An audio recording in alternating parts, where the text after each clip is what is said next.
What's up, y'all? My name's Shaquan, but a lot of people know me by my other name, Mad Skills. I'm an MC. My name is Mad Skills. Paris, make some noise. I'm a DJ. Oh, yeah. I'm a ghostwriter for some of your favorite rappers. I'm not about to tell you who, though. But most importantly, I'm a hip-hop enthusiast. Hip-hop changed my life. Hip-hop, you the love of my life, and that's true. I love everything about the culture, just like you do. Hip-Hop Confessions is raw, unfiltered conversations with my friends revealing things that they didn't like, never knew about, I don't know, or never got into about hip-hop culture. These are conversations I have all the time anyway. It's just that now, the microphone is on. Hopefully there's some of the most honest and entertaining stories that you'll hear. So sit back, come on, y'all, turn up the volume, hip-hop, and listen to Hip-Hop Confessions. Because everybody's got one. Here's a little story that must be told. And it goes a little something like this. Yo, what's up, y'all? This your boy Mad Skills. We here, we back. This is Hip Hop Confessions, because everybody got one. My brand new podcast, which used to be a show, but now it's a podcast. It is weird.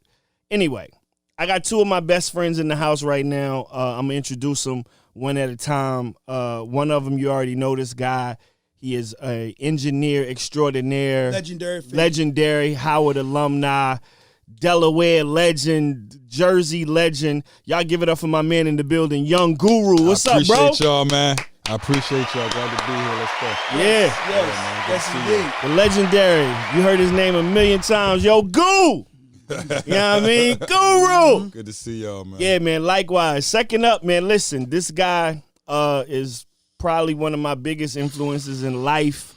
A lot of people always tell me, you know, oh no, Skills, like you the illest songwriter out of Richmond, Virginia. No, it's another person from Richmond, Virginia that is way more legendary than me, written way more songs than me. You often hear him, but you hardly ever see him. He's like a ghost in this industry. I can't believe I got him here.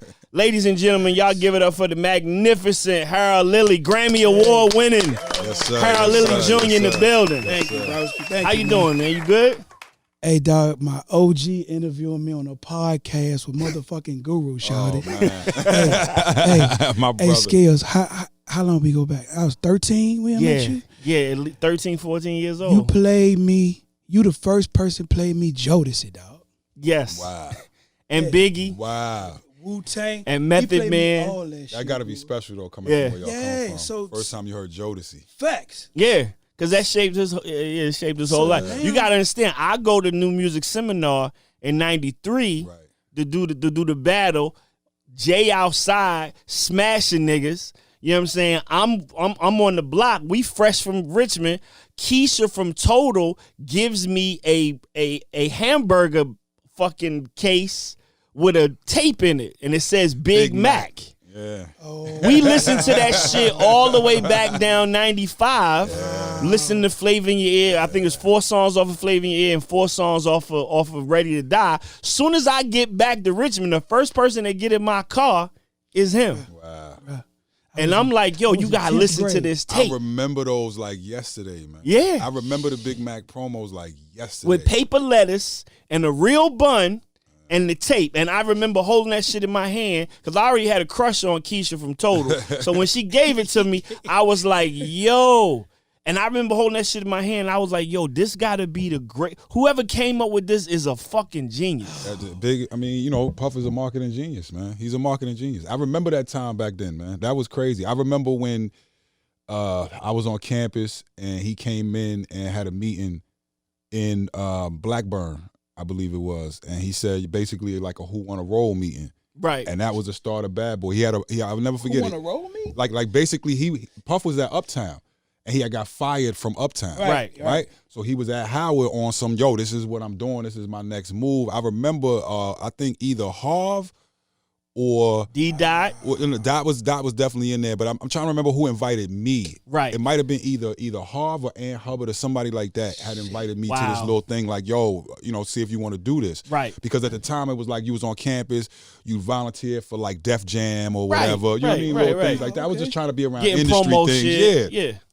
So trying to get records. I remember he had a postcard with him with no shirt on, standing on the Jersey side, looking at New York over the water with a chain on backwards. Like the chain was, you could see it on his back. And I remember that was like the postcard. Then I remember, you got to remember Craig Mack was first. Craig Mack was the lead artist. And Craig Mack was the one getting a little, and then he put that thing together. And I remember those promos, it was called Big Mac. And the pictures was them like in a fast food restaurant. It had like songs or titles on the back or whatever. Yeah, it was like they was behind the counter. Legendary picture of Big, Craig, and Puff. I wish I kept that, man. I wish I kept a lot from I wish I then. kept that. You know what I'm saying? I wish I kept a lot Jesus from back Christ. then. Yeah. So listen, man, the show is Hip Hop Confessions, where we reveal, stories or, opinions about things that we've never really told anyone. So with that being said, we're going to start off with Young Guru first. Guru. Yeah. I need your hip hop confession, brother. I got to think about this one, man. Something I never told nobody. Or your opinion about something that, you might not, might not be privy. I remember my first one was, and it's still up in the air, people still give me a lot of shit about it. I had never listened to an Outkast album. Wow. Ever. Wow. But that was 10 years ago. Like being from Richmond, I was heavily East Coast influenced. So you got to understand, 93, 94, I was listening to everything coming down the turnpike. Like Black Moon, Nas, J. Rue the Damager, Gangstar, then Biggie, then Wu. Like anything that was coming up, we was like, nah, we cool on that.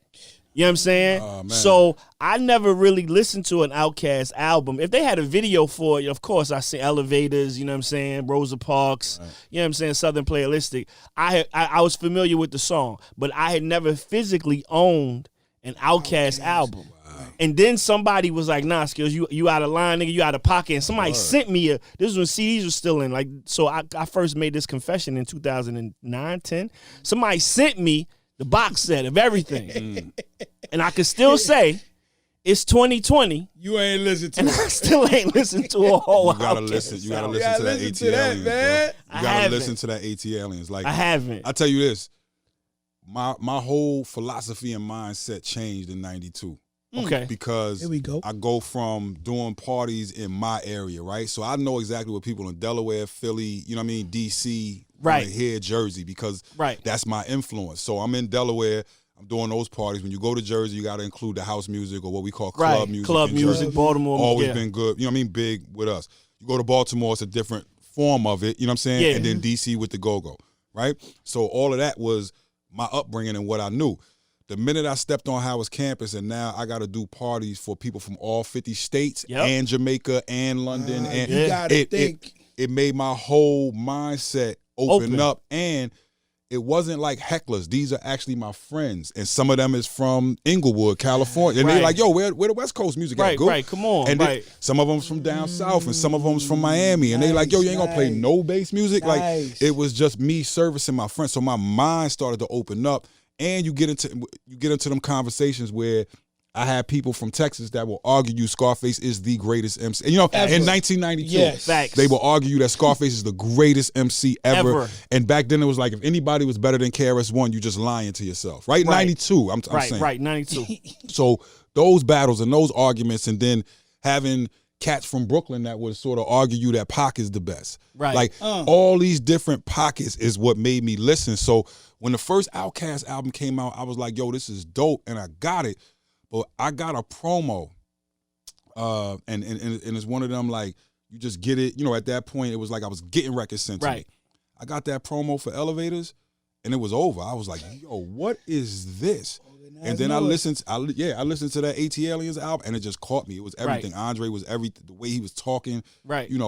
My sort of that thing that we ride, in the middle pause, where it's just like, yo, you're not trying to be outside busting a gun, but you're also not a sucker neither. Right. So it's just like he's talking my lane of like grown man at the time, where I thought was grown man, but like that thing, Outkast, I've been a huge fan ever since. And I think him and Big Boy's balance is sort of that same balance as like Fife and Q-Tip. Right. right? We need that. You need those opposites. Right. Now, for me, I was discovered by Q-Tip. So I was a huge Tribe Called Quest fan before. You know what I'm saying? I tell cats all the time, like, me and Pharrell was probably the biggest Tribe Called Quest fans in Virginia. Like, nigga, I could tell you where the drums came from on Kenneck, like all of that shit.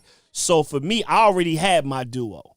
You know what I'm saying? From Peoples and Distinctives. And nothing gonna ever change that for me. So I done been in barbershop arguments, you know what I'm saying? The whole shit, like, come on, Skills, like, a nigga like you is hip-hop influencer, and I'm like, yeah, I just wasn't on it. I'll tell you one thing, Skills.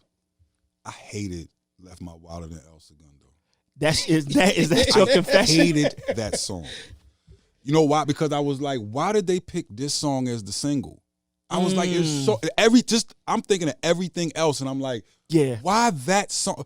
I Left My Wallet in El Segundo. Off that album, I was like, yo, this is what y'all sat in the, because you know back then you're not in the industry all the way yet, right? But you sitting there in them barbershops having them conversations as if you out. are. Because you was the guy that's trying to do it, so people look at you like that. And you be like, oh, if that was my thing, if I was picking first singles, I would have went. You know, you talk so much garbage, and you don't know what you're talking about, right?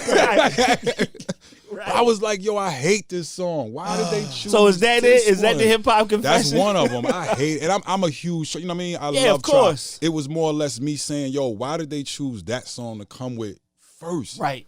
Like you have Bonita Applebum on that album. The singles off of that album was Can I Kick It? Bonita Applebum. Yeah. Because it almost seemed like El Segundo could have fucked up the bag. Yeah. Because if they was on the label that I was on and that shit came out first and it won't no response, and like, nigga, you're not even getting the second single. Right. And that was happening a lot back then. Yeah, you couldn't get it. You gotta keep going and keep going and keep going. But you know, they turned out to be what they are, and then they did the thing that nobody else could really do, which is that sophomore album is better than the first. Yes. That's the sophomore album was better than the freshman album. Because it's no question that Low End Theory tops People's Indistinctive Travels. I interviewed Bob Power one time, and I was like, why does this sound so much better? Right. And he was like, the equipment got better. That was his whole answer to me. He was like, yo, the equipment got better. Q-Tip stayed on me about, you know what I mean, certain things about why I think by this time people know that like Tip and Pos is the ones like at the board. Right. You understand? With Bob when it comes to that sort of thing. Not to say anybody else didn't do anything else. But those two was always that's there. the stories I hear with Bob about, you know, Pos was, and for me having mixed a De La Soul album, I fully understand. Yes. Right. When we in there, Pos is the one writing that goo. I want it just like this. I want my delay like this. I want very specific scientists on how he wants his sound. Right. But Bob just told me, he was just like, yo, the equipment got better. So then it was just like that album just sonically that's still an album that I reference to this day between Chronic 2. Like if I walk in a room to mix and I've never been in that room, I gotta learn it. I play Low End Theory and I play Chronic 2001. Wow. Wow. Those are my tests. It's funny because when I DJ gigs and I'm in a room and I want to hear the room, the first song I play is Next Episode. Yeah. You know what I'm saying? You know where you at. You gotta know where you at. If Next Episode sound good in the room, then I got a good feeling about how people gonna be able to differentiate and decipher this music that I'm gonna play later on tonight. If I'm in Japan or some shit and I play Next Episode. Yeah, man. Yeah. Nah, that's a big thing, man. Like, that's how I test out rooms, is just playing songs I know, you know, and then try to figure out like what the frequency of the rooms is. But that's so you hated I hated El Segundo. I absolutely hated that record. I thought it was just like, why would you lead with that? And that was my whole point. But then I love Tribe. You know, Jarobi has over the years become like a really, really close, really good friend of mine. Right. Like, I jump in front of a truck for Jarobi. Like, right. That's my guy. That's my guy. Nah, a good dude too. A good dude. Just you know what I'm saying? Like I remember, you know, when I met Tip and it was almost like meeting a god, you know what I'm saying? Because I heard his voice so much, I listened to him so much. So when I met him at that Jack the Rap in Atlanta, and the nigga, like, this is after Peoples in Distinctive Travels. This is after Low End, but it's right before Midnight Marauders. So I'm rapping, and the nigga like, yo, you ill, son. Like, you ill. Like, and I'm like, yo, that's what's up. He's like, yo, where you from? And I was like, from Virginia. He's like, oh, word. That's crazy. He's like, yo, you want to come up? He said, you want to go roll to this radio station with me? So I was like, fuck yeah. Like, she's like, all right, we going to go upstairs real quick. So I'm like, all right, so we hop in the elevator. And we go upstairs. He like, I got to change. So I walk into a room. I might have been like the first time I seen a suite. Like first time I just won a room. Like nigga had a whole fucking suite and shit at the Atlanta Marriott Marquis. So I walk into the room and he like, yo, I'm gonna change real quick. And he go into the bathroom and it's a little boom box sitting on the table. And the nigga hit the button and said, yo, tell me what you think. This is the album. And the nigga walked out. And I heard, wow. And then the lady start talking. You know what I'm saying? A Tribe Called Quest. And I'm sitting there like, that's dope. Nah, this can't be what I think it is. Like, so I'm like, maybe he's just playing me some jazz shit. Like, I don't know what the fuck going on. And I'm sitting there like, what is happening? Like, damn, this nigga just left me. And then all I hear is, dun, dun, dun. Then I just hear Fife go, Linden Boulevard. And I was like, nigga. Oh my God. Like, I was blown. Like, nigga, I was blown. Had to be. So I'm listening to Steve Biko and I'm losing my shit. Like I'm hearing Tribe's album before it comes out, and I think I heard the next song. I think the next song might have been a World Tour, and then I think I heard Hey Sucker Niggas. Like, and then Hey Sucker Niggas comes on, and he come out the bathroom dressy, freshy, ready to go and shit. He like, yo, what you think of that shit, son? And I was like, I had no words. Like I just had no words. Like I was so done. And we get in the elevator. The elevator stops, and then we stop on like another floor. And Litro get in the elevator. He's the Litro. I met him, and then we walk outside. It's a van waiting outside to take us to Georgia Tech or whatever radio station we was going to. We get in the van, and I asked the nigga to take a picture with me right before we get in the van. The picture's on my gram and shit. We get in the van, and in the back row of the van is Pos and Merce. Wow. I mean, Pos and Maceo. So I'm like, nigga, I'm in a fucking van with 2/3 of De La Soul and Q-Tip, and this nigga turned around to Pos like, yo, it's my man Skills, you know what I'm saying? This nigga ill, son. Pos like, where you like, yo, nah, son, nigga ill, crazy. So he did all that just based off of hearing you rhyme one time. Rhyme in a lobby in Atlanta at Jack the Rapper. Wow. And fucking, I go, and when we going upstairs, he said, yo, say that same shit you was saying in the lobby, son. Word. Say that same shit. Wow. So I'm like, all right. So I rap. Shit went off well. I leave. We leave. We go back in the van. We go. I done left my niggas. My niggas have no clue where I am. I done just left these niggas. They walking around Atlanta like, got back. They got passes, but they like, yo, where's this nigga at? This pre-cell phone, all that shit. Right. I get back. We get back, and the nigga say, yo, let me get your number, son. And I was like, all right. So I give him the house number. Of course. 80, I give him the house number. That was you. If you was doing it a little bit, you might have had a pager. They was starting to come out, but you had to give somebody your house number. Right. I give him the house number, go back to Virginia. A week later, I'm coming in from work from MCV. I was working at the parking deck. My mom says, somebody named Rip left you a message. I said, who? Said somebody named Rip left a message. I said, I don't know nobody named Rip. She said, yo, it's on the machine. I hit the machine. It's a tip. And nigga said, yo, son, this is Q-Tip, you know what I'm saying? Calling for my man Mad Skills. Hey, yo, if you get this message, son, call me back. 917 whoop-de whoop. And the nigga says, yo, I'm trying to see how far you live from Hampton, Virginia. Hit me back, son. Wow. Nigga, and I knew at that moment, I was like, my life can possibly change. At that moment, I go to and fast forward, but that's the same shows where I met Pharrell in the parking lot. Yo, that's crazy.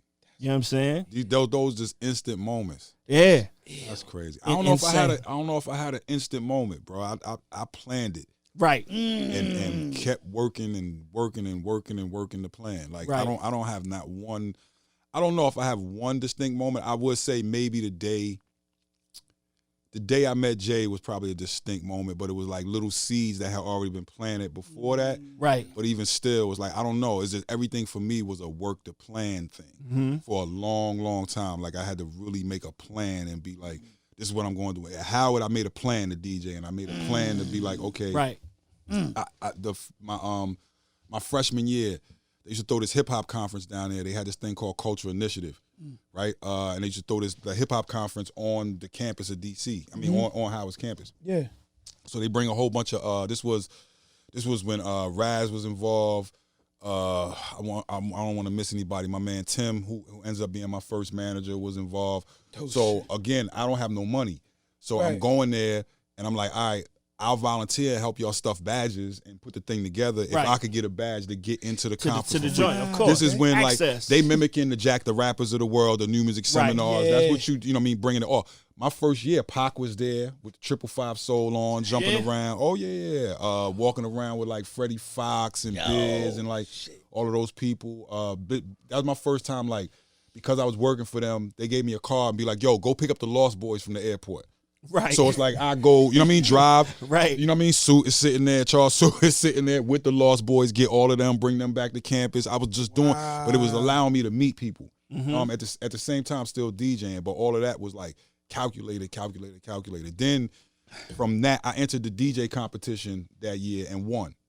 So then that's when what would end up being my crew, like Tracy Lee, RNF, RNF, Mitty, everybody. Mitty was the one who stepped to me. What was the nigga named Pie in that crew? Pie is my dude. I used to fuck with that nigga. Nah, he's the one that does the on Tracy's the theme. They had a song called Take the Train. Take the Train. That was on it was on a Universal sampler that I got. I don't know if you know, but Trey was signed.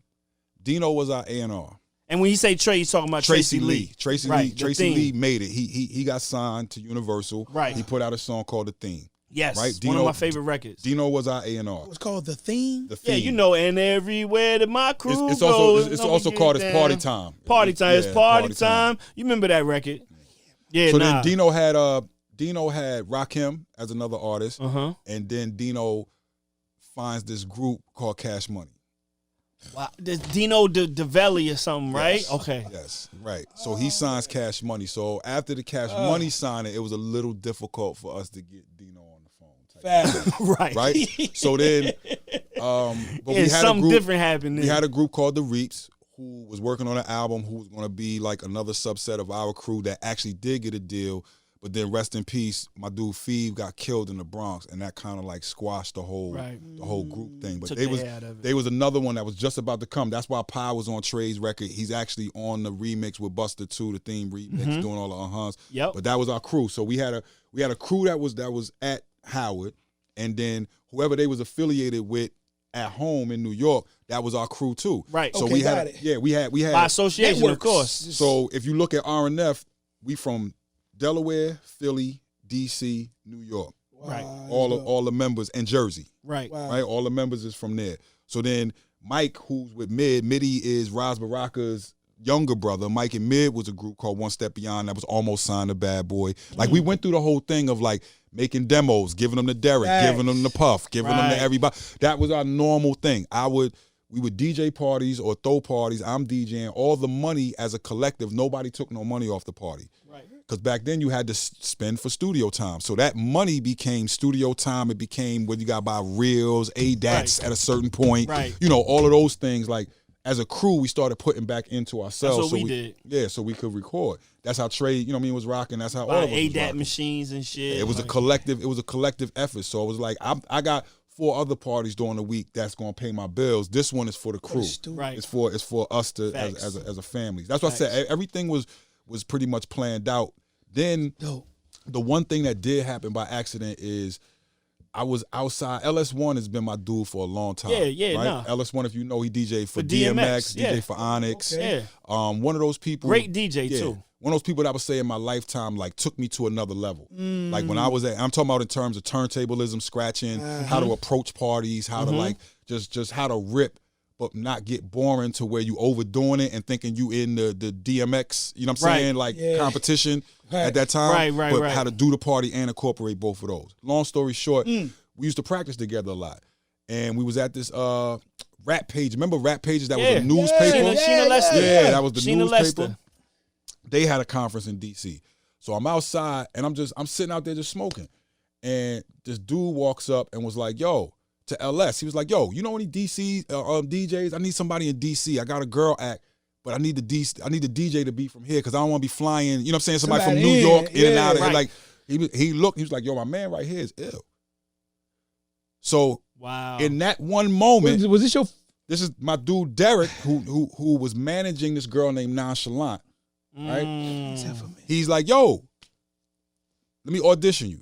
So he comes to 6 in Florida, to the hood, right? 6 in Florida. I auditioned for him. That Friday, I was on stage with Nonchalant, and we was opening up for the Fugees. Yeah. That's how fast that happened. I love stories That's my like that's that, my bruh. 96. That happened to me in 96. Yeah. So I go through that. We do a couple little, like, I don't know, the small shows, you know what I mean? The spot dates. Right. We end up on another show with the Fugees in Florida, right? Again. And then Clef just came over real like, yo, y'all want to open up for us on the European tour? Wow. We was like, what? Right. And this is Ready or Not tour. Right. Oh, yeah. Like the Fugees They is was just blue they hot. was on their rise out of the Booth Bath era, Right. and they had Into- just killed the United States, and now it's the rise, and they like, we about to go do the European leg of this, Ready or Not, 96. Score. I've never had a passport. Yeah, the score. Yeah. I've never had a passport in my life. Now is the time where now it's like, okay, we going over there. Now it flips from us doing these little spot dates, you arguing with the sound man, to like we're on a bus. This is my first Right. time being on a tour bus and being Right. like, oh my God. Wow. Right. Like, this is amazing. This is my first time walking into where the bus drives into the venue, and you get off and you right there you by right the there. backstage. Yeah. And then you get up there, and I'm talking to the sound man, and he's like, hey, everybody's nice, and he's got like a computerized EQ that has my name on it, and he's setting my left. I'm used to arguing with sound men, you know what I'm saying, in West, you know what I'm saying? It's In just West different. Nowhere, Toledo. Like, I'm like, Right. you know, like, I'm used to that. So the whole thing was shocking me. And I had never seen hip hop on that level. Ever in my life. Exactly. Seen it. That's Right. when I was like, It's world oh, shit. this different. could be my job. That's dope. This could definitely That's be my dope. job. It's It was big. 96. It went big. from, okay, local DJ in DC, somebody that's DJing. Yeah, Mm-hmm. I'm putting together raps, my crew's trying. Trey didn't get on till 97. 96 was when I went with Nonchalant. Nonchalant. Shit, So I you kind of was- like left the crew. And To go everybody do was, that. they blessing was like, yo, go, please go do it. You know what I'm Right, saying? So right, then I of come course. home That's dope. and I got a couple dollars in my pocket. That's Right. dope. So then I was like, all right, cool. Now I'm going to go to engineering school and lock this down. So I went to school. Nonchalant starts her second album for MCA, and I stepped to Nine, and I was like, yo, I know how to engineer. And she was like, for real? I was like, no, I'm dead serious. Like, I know exactly what I'm doing. She was like, okay. That's my big sister. Right. So She she's gonna- like, all right. Yeah, the nah. thing- but the thing about that is she put me with Chucky Thompson. So Chucky Thompson was executive producer. Now, you got to remember, Nine was no subsidiary. She signed directly to To MCA. MCA. Yeah, she did. Direct. Definitely. It was a direct signing. So she puts me with Chucky, and then that was the introduction to the Bad Boy thing. And from there, it was just on and popping. And Chuck, the first time when he saw me, he was just like, yo, I got to hide you from Puff. And I was like, what you mean? He was like, no, he going to want to take you. He was like, Facts. he was Right. like, you that Yeah. good. He already knew. So what Yeah. Chuck gave me, he was just like, yo, he was like, I'm gonna put you in the room with the right people. So the very first time Chuck did two monumental things. Chuck would not take the session, and he would be like, yo, you gotta fly my engineer with me or else I'm not taking the session. Facts. So if he got a flight to New York, I got a You flight got to to New fly York. to New York. So then I'm in there, and I'm in there for the recording aspect. So yeah, I'm meeting Mary, I'm meeting Faith, I'm meeting everybody. But then what Chuck would do is when the mix went down, he'd be like, you might got to fit your own bill, but you sitting in the room with Tony Maserati. And why? Learn everything he know. Right. Because once you get what he know, they can't have what you got. Right. That's dope. Because you had to live. Because you grew up in it. Yes. That's dope. That's dope. That's the main Very thing critical. he did. And then I give all that credit to like Tony and all them people, Maserati. They was super Right. welcoming to me because I Right. was serious.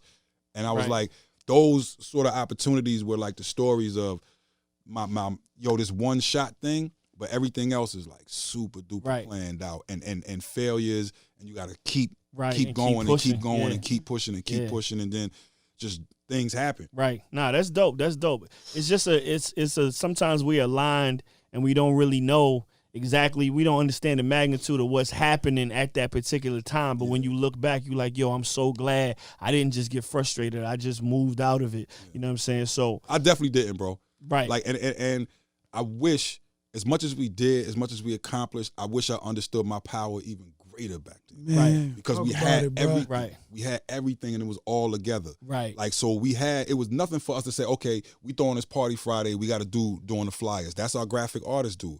We had a dude that was making clothes at the given time. Wow. You know what I'm saying? And it was multiple people on campus with their own clothing line. It was like a that was whole village. Remember Tribe Vibe? Remember all of that thing that was going? Like that was the whole flavor back then of create your own, start your own label, do your own thing, be independent.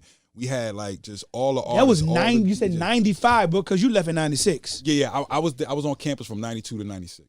Dope. Yeah, 92 to 96. So Harold Lilly, Yes, listen, sir. you are a accomplished songwriter. You've written, man, I can't like Grammy winning, which is so funny because I just seen your Grammy just sitting at your mom's house on the coffee table. Shit was crazy to me. I go to his mom's house and his Grammy just sitting there. So like, Alicia Keys, Usher, Beyonce, Brandy, fantastic, like Jennifer. It's crazy. It's crazy that I even know you. First of all, like You my OG, dog. and I've known you for as long as I have. Yeah. So I need, because you've written a lot of records, I need your hip hop confession, or not even a hip hop confession. I just need a musical confession from you. You know what? No, I'm gonna give you a hip hop confession. My hip hop confession is for all the songs that I've written, my musical hip hop genesis started at what's the Eazy-E first album? Still Talking? Easy doesn't. Easy does it. That's my Bible. Right. I'm a kid from Richmond, Virginia, churched out, man. I grew up in church. Right. Man, I just grew up in church. But all of the decisions that I've made over the years, if it has anything to do with not writing no raps or nothing, Right. but energy guru. I go with that album. So Eazy-E and the young Dr. Dre, all of them was kids. Right. Ice Cube, they making music. I go to flea market. Off of Jefferson Davis Highway. Yeah. And me and my homeboys, he get a tape. He said, Earl, we got to listen to this. I said, man, I'm going to get in trouble. We got to go to your house. Right. He said, no, Earl, look, we'll go to my crib. We'll listen to the tape. And he said, no, I got to listen. I got a Walkman. He had a Walkman. And I heard that shit coming in my ears. And they had samples. Like, man, NWA was sampling the everything. It's interesting. The Dr. Dre that celebrated, that Dr. Dre, Right. the Dr. Dre I fell in love with, he was on some Shockley Brothers shit. That was what was going on at the time. Yeah. Public Yeah. Enemy was Yeah. reigning. Yeah. Right. So that shit just kind of seared Eazy-E, bruh. I probably write some of the most greatest songs ever in life. But Eazy-E and Dr. Dre. Now tell me about the one particular song that we discussed before this. You talking about the Luther record? Yes. Oh. Luther Vandross. You probably have written. Guru, I'm 21 years old. I come out to Los Angeles. I do a deal with Big John. He hear a song. He hear one song and signed me. He never met me in my life. Good dude, man. Amazing guy. Put me in the game. So Luther Vandross, I do a demo. Think nothing of it. Get a phone call. You did songs with, these was like a bunch of songs with Warren. Yeah, Warren Campbell. Right. Shout out to Warren Campbell. My first, that was actually my second time in Los Angeles. Luther Vandross, Clive is starting J Records because he just got kicked out. Right. So now he got this energy like, oh, y'all gonna kick me out? Okay. I'm gonna show you. Yeah, so he's starting J Records, and I read about this when you start a new label, you just go get legacy acts. Yes. Yeah. And I read a lot. So Guru, we in the bowling alley. And it's a young Larry Jackson. Larry Jackson is following getting the game from Clive. He a young A&R. We all trying to figure this shit out, right? Right. Bro, write some demos, send it in. I'm at the bowling alley with Warren. Regular day, Warren phone ring is Luther Vandross. Luther Vandross said, hey, man, I want to talk to Harold Lilly. And so Warren give me the phone. I'm 21. And he don't even know who you are. No, he don't know who I am. You don't know He just one. said, I want to talk to Harold Lilly. Work Facts. speak for itself. Yeah. So then I took the song, man, and got the phone, and he said, "Listen, Harold, I need a new verse."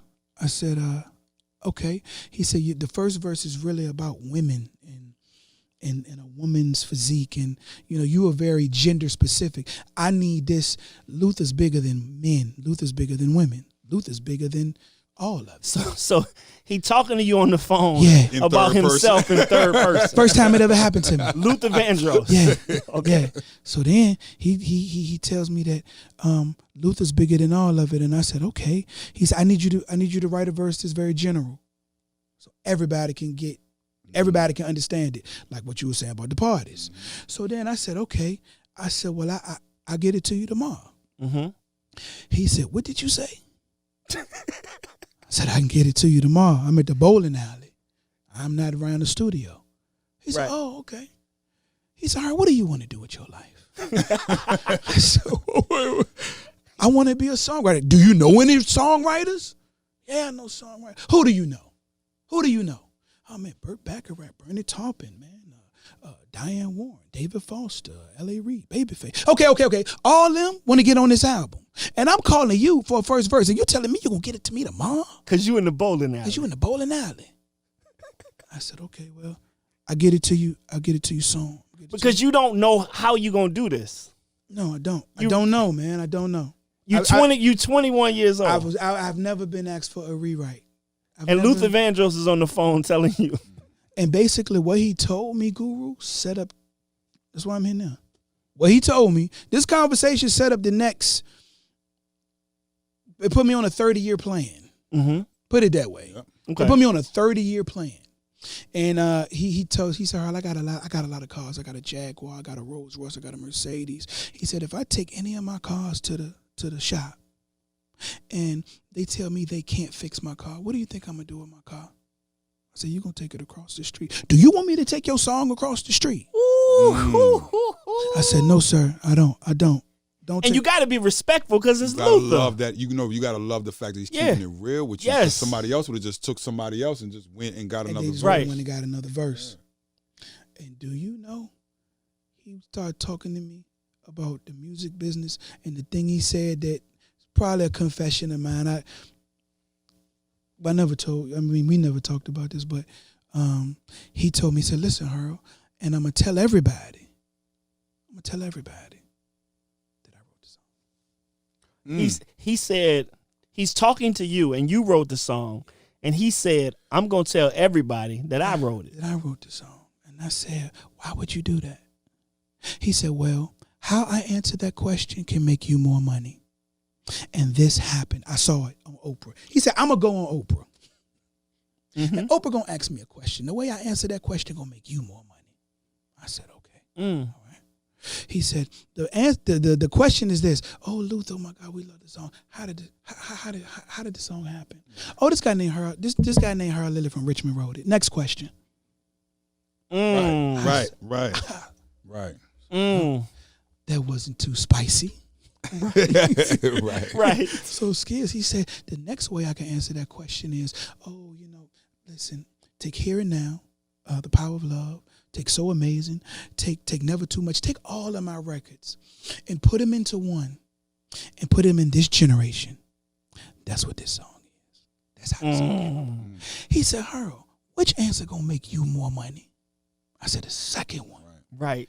He said, I never forget, he said, Harold, real writers want to be heard. They don't want to be seen. He said they want to be heard. They don't want to be seen. So over the years, shit, man, I said nothing. Right. Because Let the work speak for it. there you go. So man. what realize, did you though, do? that the name, when you do that, carries in the proper circles. Right. Fans may not know The of it. people who need to know. The people who need to know. The They know. A&Rs of the world, they Come know. on, man. They know. Facts. So Of course, I'm a ghostwriter. Of course I know. So what happened was, So what did you do? so I went from, I found out when you had a hit with Clive, he just kept coming. So I just kept. But backtrack. So Luther says change the verse. Yeah. And he says this answer's gonna make you more money. Yeah, this is gonna make you more money. So And then what happened? Then we got off the phone. I went to Kinko's. I wrote the verse, wrote that shit down, sent it to got it to Kinko's, sent it to the Hit Factory, the one that they had closed down. And you had to fax it. I had to fax it. I faxed it. Wow. Yeah. And he kept your vocals. Yeah, and he told in the next phone call, he said his thing was "You welcome." He always said "You welcome." He said, "Hey, Harold." Without you saying thank you. Yeah, without me saying thank you. He I said, "Hello, is this Harold?" I said, "Yeah, you welcome. Listen, Take You Out is a hit. It's gonna be a hit. You welcome. Listen, I'm gonna keep your backgrounds, okay? I like your backgrounds. I like how your voice sounds. Okay, you welcome. Okay." And I was like, "Yes, sir." So he records "Take You Out." Yeah. Which most people, if you're listening now, it's the song you would think is "Excuse Me, Miss," because it turned into Jay-Z had used it as well. So amazing. So he takes your song, and how did you, when you heard Luther singing your words, what did you think? I felt numb, man. I've been numb ever since. I don't know how that shit feel. Listen, Skills, Guru, I'm on some real shit, bro. Cause I don't even talk. I don't talk a lot. Right, you I don't. I don't be you saying definitely shit. don't. I can't believe I have that you I here. know. Jesus. But I've been numb ever since. Big John told me, he said, "Harold, man," he was like, you know what's gonna happen, bro? He said, you can't really, I always try to think, I try to start with the end in mind. Right, right. So right, I really I have a 30-year plan. I'm just in year 19. Right. A 30-year plan. Right.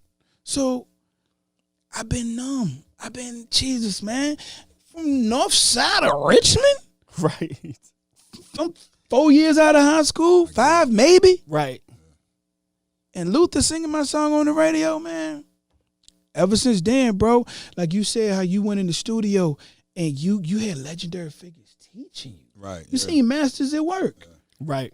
Same shit. It's just so ironic to me that Luther took the song turns into "Take You Out." He leaves your background on the song. The song, most people remember the song as "Excuse Me, Miss, what's your name? yeah. Can I come?" And I'm sitting here in the same the connecting of the dots is the that guy is who crazy. wrote the song and the guy who recorded the song. probably That's crazy. arguably the greatest rapper alive redid the song and used the hook, and the guy who recorded that is sitting in the same room. Facts. Yo, the crazy Yeah. part is Jay was on such a run, like just musically. Pharrell sent the beat, right? And the craziest part of all I remember is when we pressed play, I was like, damn, you already know what this hitting for. Right. And Hove hit that. You already know what I'm hitting for. I got whatever on the excuse me, man. Like, I never knew that. I said, I gotta give it it's y'all can't hear it, but it's applause right now for that. Knew that. Wow. He definitely knows how to take just everyday life and throw it in a verse. But that connection like that is just crazy. I got another connection for you. So I'm in Crazy Cat, right? As soon as I get to New York, I left DC in '99. I was like, all right, I've done as much as I can down here, or I'm not moving as fast as I want to move. So I get a call from Derek Angeletti, again, Howard OG. D-Dot, right? Yeah. Okay. D-Dot. I get this call from D-Dot, right? So I go up there in '99 and start working for the Mad Rapper, right? Which is Derek Angeletti working on the Mad Rapper album. Got it. Okay, got it. Yeah. So when I walk in to do the Mad Rapper album, it's this kid named Kamel in there. That's the first day I meet Kamel. You know my son named Kamel. Bruh, that was one of the deepest connects because of the fact that that's the only person that I ever That's saw. how you met Kamel? That's the first. Tell me how you met him again. Meeting him, '99. So he was already there. Kamel had came over from Abu Dhabi Yep. after reading a source. And he started working for D-Dot, but he was working underneath the Ebo. Right? So the Ebo left Dot. I came up and I started engineering, and that's the first day I met Kamel. But Kamel had already met my whole crew before he met me. He knew Tracy Lee, he knew Quam, shit. he knew Pi, he knew the Reaps, all of them, because they have been coming to the studio. So they have been talking about me, but then I'm coming in there, and then that's the first day I meet Kamel. Wow. So it's like the first day of meeting my actual like little brother. Facts, you know what I mean? bro. Like Yeah, that was my very man. first day of meeting him. So then the gangster part was that as he's starting to grow, we left there, you know what I'm saying? We was doing whatever we was doing at Baseline. Baseline, he talked about, we do everything that we was doing with Jay, and it was almost like at this point where I felt like it was time for me to kick him out the nest. Yeah. I was like, yo, you too good to be sitting in here assisting underneath of me. So as he was going out, you know, trying to find work as young engineers do at that time, I remember him coming back, and he was so hyped. He was like, yo, I got Harold Lilly, cuz. Wow. I got Harold Lilly, cuz. I'm working with, I don't know what y'all did that first day. He was like, he called me, he asked for me back. And he was so hyped. That's crazy. That you asked for him back. That he was just like, cause I'm basically trying to tell him, like, yo, if you stay here, you're gonna be my assistant the rest of your life. Like, go, you gotta go get out the nest, bruh. Right. Yeah, no, still. That's Stu. So and that's Stu was the assistant. That's how legendary the room was. And people that don't know Stu is Beyonce's personal engineer at this point. That's crazy. Yeah, but we shared my dude Kamel passed away, but that was somebody that we shared who came up underneath of me and was like my little brother. He spoke about you, I dog. still have a Harold Lilly drive at my house that Kamel had. Wow. And they didn't know what to do with all the, you know what I mean? When he passed, they was like, here go all the drives and everything. Right. I still have a drive and a box that says Harold Lilly on it from Kamel. That's crazy, man. At my crib. Hey, dog, he was like the best person I ever met, dog. Just inherently good. Right. Just goodness. Right. Just goodness. That's dope, man. So he would talk about, he would come, I was like, where you? I said, where are you? He said, I just left Baseline. He was like, yo, I'm working with Guru. I said, you work with Guru? He said, yo, bro, he a master. He a fucking magician. Yo, he's a fucking magician. He said, everything you see me doing, I got from him. Right. Everything you see me doing, I got from him. He talked about you, bro. Oh, man. Hey, dog, I ain't even gonna hold you, man. That's dope, man. We start cutting all these records, Guru. Yeah. And we was going crazy up in quad. Me and the Stu. We was going crazy up that bitch, man. And then we did Unpredictable. Big D and Jim Johnson. Shout out to Big D and Jim Johnson, right? Mm-hmm. They sent the track and Breon Prescott. Right. Breon sent me the track. Harold, hey, you do something on this, it's gone. Right. Unpredictable for Jamie And Foxx. it was Unpredictable for Jamie Foxx. So And Luda. Yeah, and Luda. And so what happened, bro? We it was our rough, but Clive was like, hey, I like how this sound. Can the engineer take a shot at mixing this? Mm-hmm. Can the engineer take a shot? And Kamel was like, Harold, I think I got my first mate. And I'm like, and when he got it, I said, he out of here. Out of here. I said, dope, man. That's he's out of here. That's dope. So, yeah, man, it was beautiful. Nah, man, listen, I just want to thank both of y'all for coming through. My Yes. This has been Hip Hop Confessions with the great legendary, you know what I'm saying, young guru Harold Lilly. Listen, I know you don't even do a lot of interviews. Yeah, this is probably like the last one. So, hey, Skills, but hold up, dog. I gotta say this shit, man, because people gonna see this on Instagram and shit. Yes. Hey, Skills, man, I got one more hip hop confession, man. Listen, bro. Okay. Hey, Guru, I seen Skills leave Richmond, go to New York City, and it felt like he battled New York. That's what it felt like. right. As a 10th grader. Right. You know what I'm saying? It felt like he battled New York, somebody named Supernatural, some shit. And he went to New York. It's on YouTube. By himself, dreads and all this energy. And then he came back and he got a record deal. Then he did a video, Broad Street, Cavalier, nigga. You remember that shit? I do. 6th Street Marketplace. So, Skills, man, I gotta be honest with you, bro. I want to thank you, man, publicly in front of everybody. Dog. I ain't even here if it weren't for you, dog. You gave me Jodeci, you gave me Wu-Tang, you gave me you gave me all that shit, bro.